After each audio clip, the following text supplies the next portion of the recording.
So yeah, if we just play that again, it was playing random ones, and now and then it gets to this meow. If we change the settings to row mapping, then we get these funny things over here. So as default, metal and stone and these other ones. Let's just adjust this.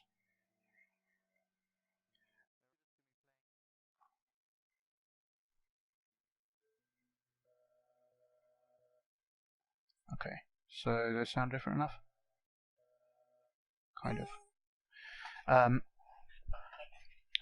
Okay, so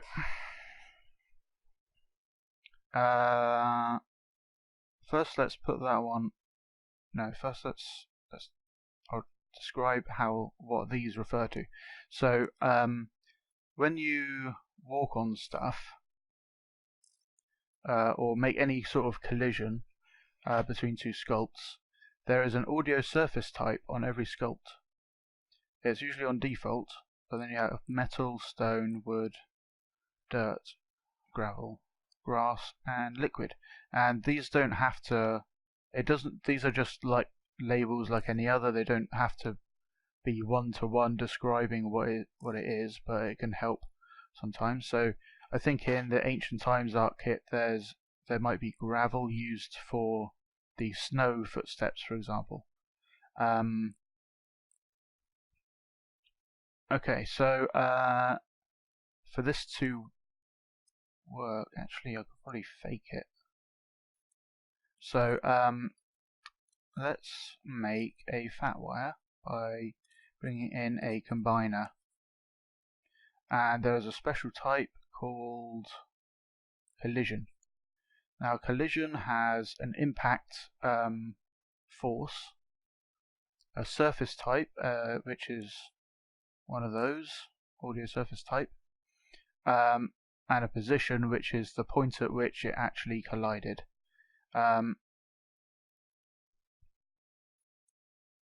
So let's just power this whole thing on and plug that into it. So we're actually powering it using a fat wire, and that is going to affect how the sound gadget plays it. So we'll need a value slider plugged into surface type. Okay, so now does that work? Oh, we might need to set the force. Yeah. And let's make these shorter. And I'll use the zoom in. Oh, it's really painful sometimes. Best to get it as close as you can, just using that, because when you're zoomed in, it can be really slow.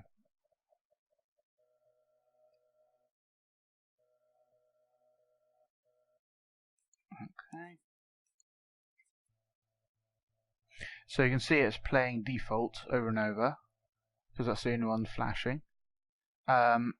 What if we changed this though to 1? Now it's playing metal. And actually it seems it's... oh. So it kind of rounds it, I think. And now it's playing stone, because it's nearer to 2. So when you collide with something, these surface types have numbers associated with them. So that's 0, that's 1, that's 2, and so on, going up to 7 for liquid. And we can see this if we copy that there. So we'll make this one lighter, and we'll make it have the metal surface type, and we'll make this one be blue and have the liquid surface type, and then we will see what values it gives us. This will probably be fiddly to see.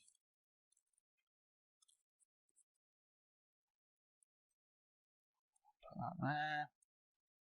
Oh, easy way is probably using a selector actually. So I'll explain that in a sec.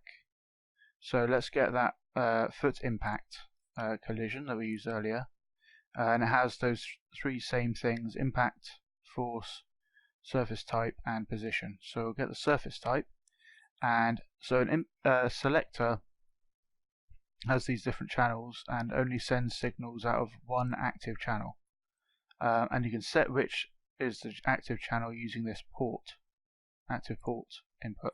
So we'll plug that in there, and have this open. Oh,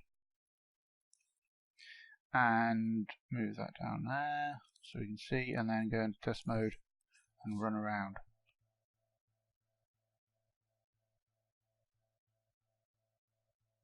Oh, we need to, yeah.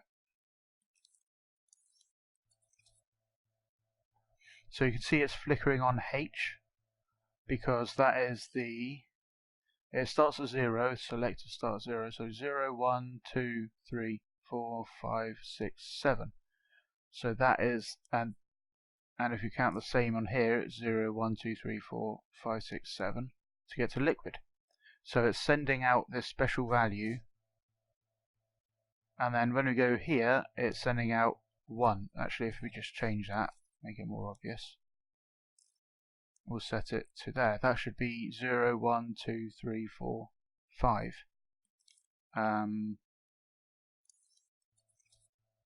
So it's now flickering on F when we're in here, and H when we're in here. Okay. It's over here. Okay.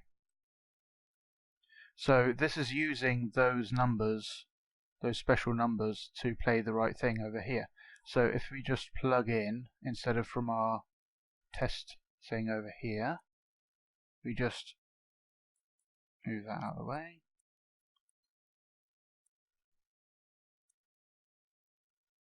And plug that same foot impact into here. Oh, we need to set it on the right things. So we have gravel set up, and we have liquid set up. So let's just move those around so that we have one for liquid and one for gravel. Okay. So it's playing that gravel one over here, and then the liquid one over here, which is, that is really loud.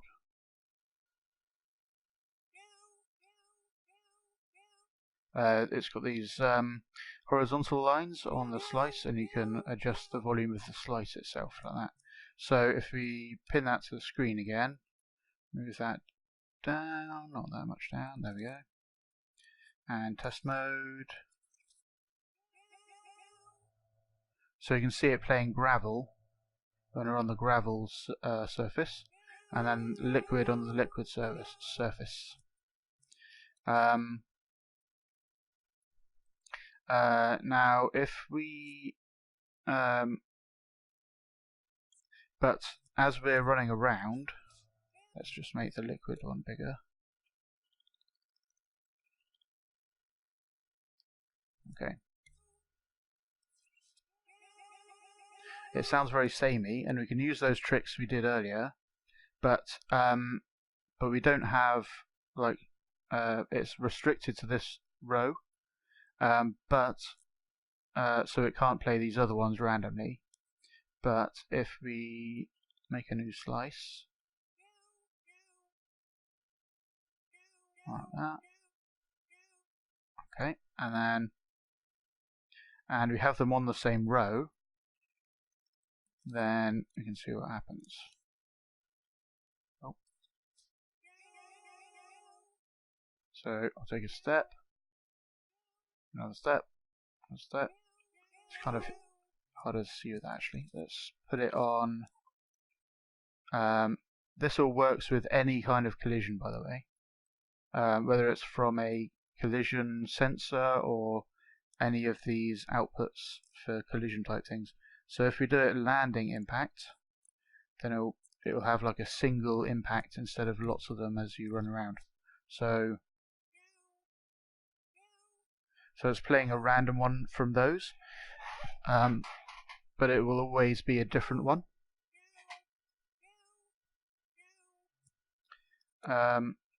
So then that adds more variety from an actual slice standpoint. So if we made another one, if we just grab that one,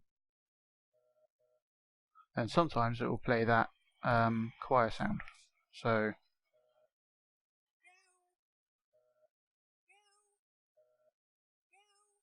like that.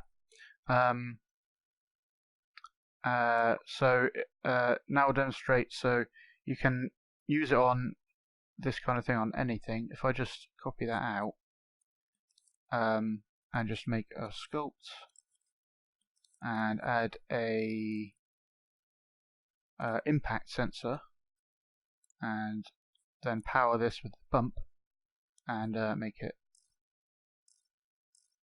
movable like that.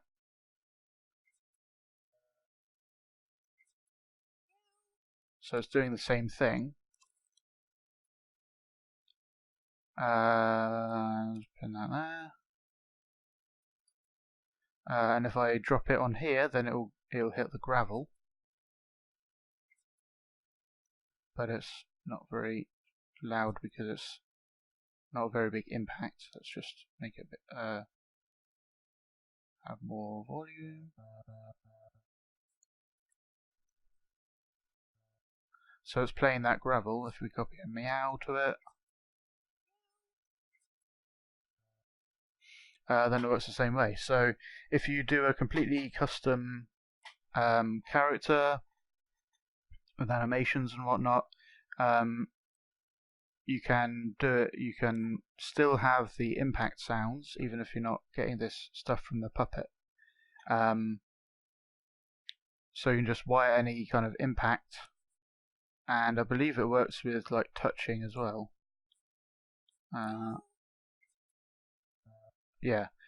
Touching and rolls and everything, and even the with the puppet interface, you can use jumped, and that tells you. Let's just put that in there. That tells you the thing you jumped off of.